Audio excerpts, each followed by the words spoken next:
दिन में तू ना हो वो दिन ही नहीं, जिस जीवन में तू ना वो जीवन नहीं। उत्पत्ति 41 अध्याय का 51 और 52 वचन।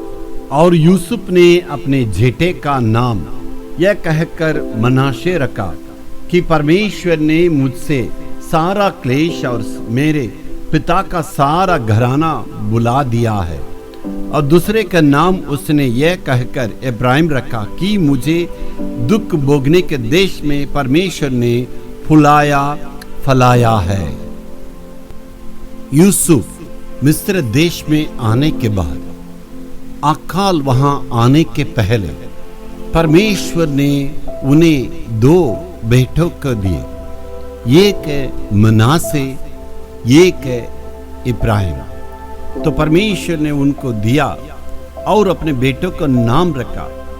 उस बेटे का नाम के पीछे एक मतलब है, उसको हमें समझना चाहिए। मसीह जीवन का मतलब है एक नई शुरुआत में होती है।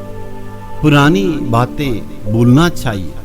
आपका मन में गहराई के रूप में अगर चोट है या तकलीफ है या दुख है, जो भी आपका मन में परेशानी है, उसे भूल के परमेश्वर के पास आके एक नई जिंदगी को शुरुआत करने के लिए परमेश्वर कहता है, इसका मतलब मसीह जीवन का नई शुरुआत करने की आवश्यकता है।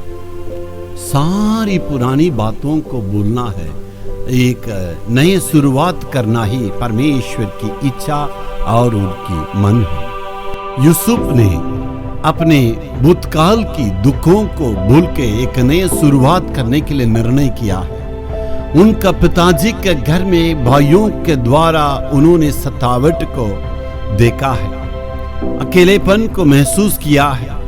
इतना दुख को झेलने के बाद मिस्र देश में आए, झूठे इल्जाम लगाया गया है और यहाँ पर भी उनका जीवन आरामदायक नहीं रहा।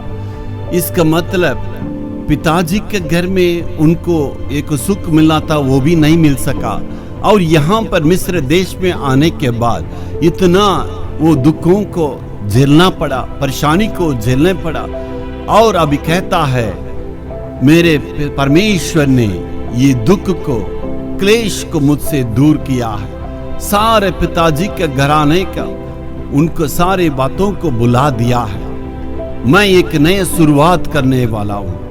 यूसुफ ने अपने जीवन में सारे दुखों को भूल के एक नई शुरुआत की है। मसीह जीवन का मतलब एक नई शुरुआत। आप अपने जीवन में सारे दिल की चोट को भूल के, सारी गलतियों को भूल के एक नई शुरुआत करने से परमेश्वर आपको आशीष देंगे। Hallelujah, hallelujah.